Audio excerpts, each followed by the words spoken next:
नमस्कार, मैं हूं अशोक। आप देख रहे हैं न्यूज़ फ्लैश खबरें सबसे तेज। बात करते हैं आज की बड़ी सुर्खियों की। शक संवत 1947 विक्रम संवत 2082 दिन रविवार, आज शुक्ल पक्ष की त्रयोदशी तिथि है।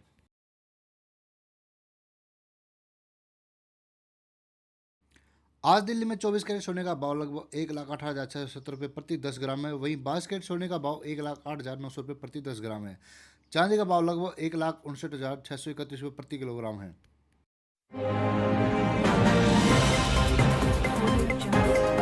हरियाणा सहित पूरे उत्तर भारत में आज से पश्चिमी विक्षोभ दस्तक देगा। इससे 7 अक्टूबर तक प्रदेश में बारिश देखने को मिलेगी। 5 और 6 अक्टूबर को पूरे हरियाणा और 7 अक्टूबर को अधिकांश जगह पर बारिश होने की संभावना है।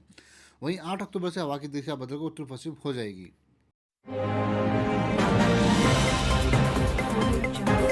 हरियाणा राज्य सरकार ने 1 अक्टूबर 2025 से धान की सरकारी खरीद शुरू कर दी है। करनाल, कुरुक्षेत्र, अम्बाला, यमुनानगर, कैथल, पानीपत, फतेहाबाद, सिरसा जिलों में मंडियों में खरीद जोरों पर है। पहले 3 दिनों में 3.5 लाख क्विंटल धान की खरीद हो चुकी है। एमएसपी की बात करें तो सामान्य धान 23 रुपये प्रति क्विंटल, वहीं ग्रेड ए धान 2320 रुपये प्रति क्विंटल खरीदा जा रहा है।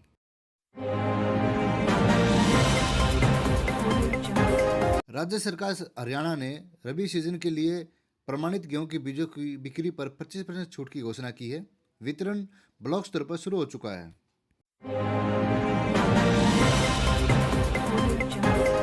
राज्य सरकार ने सिंचाई के लिए उपयोग होने वाली बिजली पर किसानों को 50% सब्सिडी देने की घोषणा की है।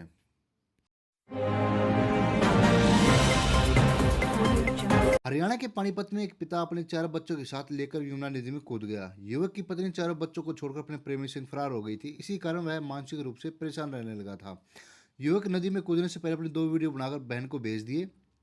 वीडियो में पत्नी की बेवफाई के बारे में बताते हुए कहा कि अब उसके पास कोई दूसरा रास्ता नहीं बचा है, इसने मेरी जिंदगी तबाह कर दी है। हरियाणा के हिसार में एक युवक की दिन दिहाड़े हत्या कर दी गई।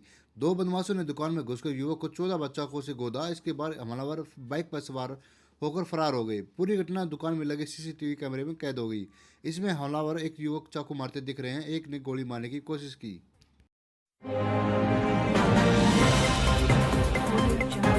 हरियाणा के करनाल में मां बेटी ने खुद के हाथ बांधकर नहर में छलांग लगा दी। दोनों को डूबते देख वहां खड़े कुछ युवकों ने उन्हें बचाने के लिए नहर में कूद गए। किसी तरह दोनों को पानी से बाहर निकाला। इसके बाद डायल 112 को मौके पर बुलाया गया। महिला की हालत नाजुक होने पर उसे एम्बुलेंस से सिविल हॉस्पिटल पहुंचा गया, जबकि उसकी बेटी ठीक ठाक थी, जहां उसे थाने में ले जाया गया। हरियाणा के पानीपत में शनिवार को भतीजे ने अपनी ताई की चाकू मारकर बेरहमी से हत्या कर दी। इसके बाद उसने कहानी बनाई कि लूट करने आए काला कपड़ा ढके युवक ने ताई पर हमला किया। जब उसे पकड़ने लगा तो उसे भी चाकू मारकर फरार हो गया। परिवार को उसकी बात पर यकीन हो गया, इसलिए उसने अपनी ताई के कान में एक बाली भी निकाल ली और बाथरूम की खिड़की में छिपा दिया।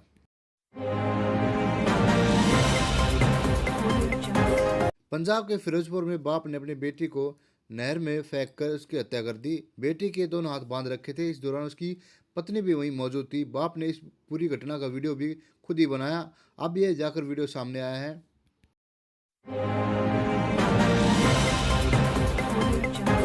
हरियाणा के झज्जर जिले में फ्लिपकार्ट कंपनी के कर्मचारियों से भरी बस एक ट्रक से आमने सामने टक्कर हो गई। ट्रक की रफ्तार काफ़ी तेज थी, जो बेकाबू होकर दूसरी ओर से डिवाइडर को पार करते हुए बस से सीधे जा टकराया। टक्कर लगते ही बस सड़क किनारे पलट गई। उनका अलग हिस्सा भी बुरी तरह अस्तव्यस्त हो गया।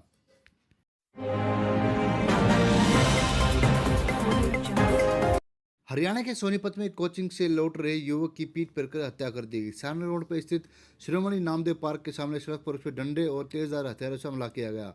आसपास के लोग उसे तुरंत अस्पताल लेकर पहुंचे, जहां इलाज के दौरान उसकी मौत हो गई।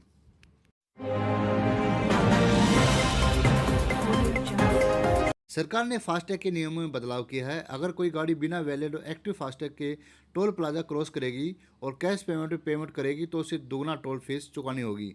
वहीं अगर यूपीआई से पेमेंट करते हैं तो आपको उस व्हीकल कैटेगरी के लिए लागू फीस का केवल 1.25 गुना देना होगा। नया नियम 15 नवंबर से लागू होगा।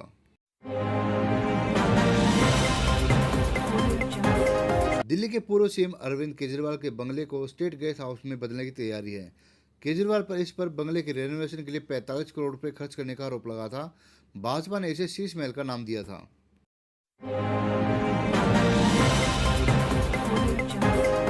प्रधानमंत्री नरेंद्र मोदी 17 अक्टूबर को हरियाणा आ रहे हैं। नायब सैनी सरकार के 1 साल पूरा होने पर इसके लिए सोनीपत में कार्यक्रम रखा गया है। यहाँ पीएम मोदी चीफ गेस्ट होंगे। कैबिनेट मंत्री कृष्ण बेदी ने इसकी पुष्टि की।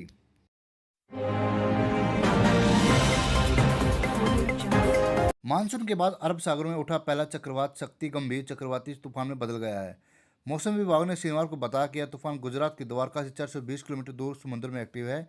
इसकी वजह से 100 किलोमीटर प्रति घंटा की रफ्तार से हवाएं चल रही हैं।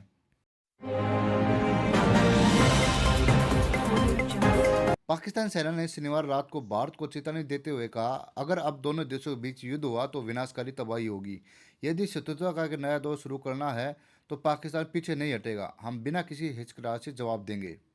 तो ये थी आज की खबरें दोस्तों। मिलते हैं नेक्स्ट वीडियो के साथ। तब तक के लिए खुश रहें, मस्त रहें, व्यस्त रहें। जय हिंद, जय भारत। वीडियो को लाइक एंड शेयर जरूर करें। धन्यवाद।